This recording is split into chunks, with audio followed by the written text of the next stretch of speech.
Italici, è un momento storico questo. Qui con noi abbiamo Aleandro Marmo. Io quando ho scritto questo libro ho spesso pianto, mi sono spesso commossa, perché Aleandro dà una grande forza, cioè lui trasmette il coraggio. Nel libro mi sono principalmente preoccupata di mettere in risalto l'arte di Aleandro, che nasce da una sensibilità nuova, da un'idea della scultura che ha significati religiosi ma anche simbolici. Le sculture possono essere definite gli ari dell'anima perché mettono in rilievo la solitudine, la mortificazione, il dolore, l'emarginazione, la rassegnazione, ma anche la transitorietà della vita terrena. Nella disarticolata complessità della realtà ho evidenziato la forza dell'amore e della fede, abbracciata dal lirismo. Ho messo in risalto il valore della fratellanza, della solidarietà, come antidoto alle derive basate sull'immaginazione, sull'egoismo, sull'indifferenza. Ho interpretato, secondo la mia sensibilità, le opere dell'artista, collegandole quindi, come dicevano loro prima, a poeti, scrittori, unicamente per risaltare la forza umana di Aleandro. Attraverso le sue opere ci sono messaggi molto forti, di speranza, fede. Aleandro esprime sentimenti di fratellanza, unione e pace. Riempie i cuori di sogni e speranze, pur soffermandosi sulle verità dell'apparenza, il visibile e l'invisibile. E nell'unione tra arte e profonda sensibilità, nelle opere di Aleandro Marmo, ho visto la rappresentazione dei dolori, delle ansie, delle paure universali, ma anche dell'amore, della bontà, della ricerca e dell'aiuto divino, del coraggio. È questa unione tra realismo e verità a rendere Marmo, secondo me, uno dei maggiori e più importanti artisti del nostro tempo. Anche se la sua arte è riconducibile al dadaismo, è importante sottolineare che Marmo introduce nuove modalità espressive. È un artista sperimentale e innovativo che scolpisce con coraggio la realtà, raccoglie gli scarti che diventano importanti e suggestive opere d'arte.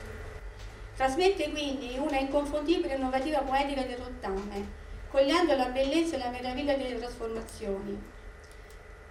Marmo comunica con forza e coraggio, che anche ciò che è imperfetto, sbagliato, vecchio e inutile, nasconde una luce meravigliosa, una rara scintilla di bellezza capace di risplendere e trasformarsi se viene considerata e svelata. Ecco che avviene la metamorfosi di cui parlavo prima. È una metafora del cambiamento, della rinascita. Gli scarti vivono una seconda stagione, diventano metafore, simboli, ma anche amore e legame con la vita e le continue opportunità che la vita può offrire. Nell'era della globalizzazione della società tecnologica ho collegato lo scultore allo scartismo. È la corrente artistica da me denominata che si riferisce alla raccolta, al recupero e all'utilizzo di oggetti e materiali comuni.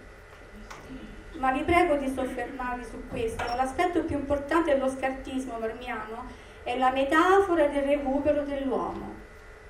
Quindi lo scartismo diventa il recupero esistenziale del nuovo millennio. Infatti Marmo riesce soprattutto a mostrare le diverse potenzialità dello scarto, come metamorfosi dal presente, ma anche le innumerevoli capacità dell'individuo che si rialza sempre con l'aiuto di Dio. E arriviamo al postmodernismo marmiano, che è il recupero dell'uomo, è un accurato messaggio di fratellanza e pace. E se l'uomo è un viandante in cerca di luce e coraggio, Marmo fornisce quindi un fiancheggiamento ideologico alla realizzazione di un progetto religioso ed umanitario. L'arte potrebbe essere una soluzione esistenziale, perché l'artista può aprire i confini e costruire un mondo migliore. Ed ecco che l'arte viene proposta come fondamento morale e spirituale. L'opera d'arte diventa quindi parte integrante dei percorsi esistenziali ed esempi che ci guidano nel cammino, che rinviano al dialogo con gli altri e all'incontro con la dimensione religiosa. Spero di aver trasmesso sensazioni nuove e soprattutto belle e profonde, che nelle luci e ombre della nostra esistenza ci aiutino a sorridere, a guardare oltre il dolore e la paura e trovare quindi quella pace e quell'amore che sono indispensabili alla nostra vita e soprattutto la metamorfosi di un mondo migliore.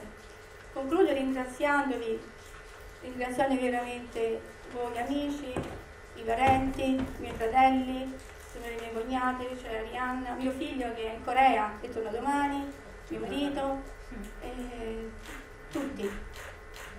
Poi devo ringraziare l'ambasciatore Thomas Ferrari, l'addetto culturale dottoressa Irma Rizzuti, la Casa Argentina, e poi un ringraziamento all'amica Fabia, all'amica Corinna, all'amico Gianni, all'editore Luigi Sarti, e un grande ringraziamento ad Aleandro che una volta mi ha detto bisogna parlare con il cuore, perché parlando con il cuore si arriva ovunque. Infatti tu in quest'opera all'abbraccio c'è questa luce all'interno dell'opera, questa luce bianca che rappresenta la pace, come una colomba che parte da Fiumicino, da Roma e poi si espande in tutto il mondo, ovunque, perché tu puoi abbracciare tutti con la tua bontà, con il tuo cuore. Cioè, io sono stata veramente felice e onorata di aver scritto per te, ma veramente. Grazie. Okay.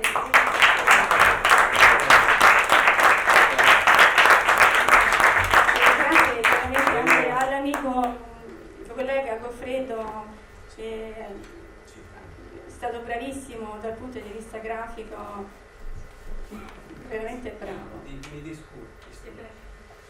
Ti devo portare una cosa, ma io non ti faccio una dedica al tuo libro, però è portato una dedica, una firma, no? Una dedica speciale, che te lo manda un uomo speciale, che è il Signore questo, che sta lì.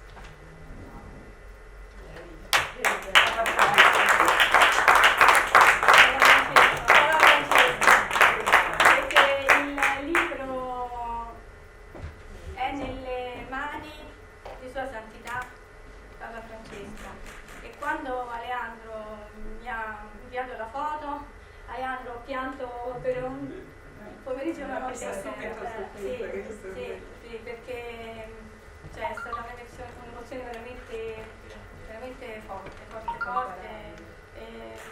E io questa presentazione del libro la dedico a tutte le persone che in questo momento si sentono inutili, a tutte le persone che in questo momento pensano non ce la faccio, invece no, non è così, perché ce la possiamo sempre fare, sempre ovunque.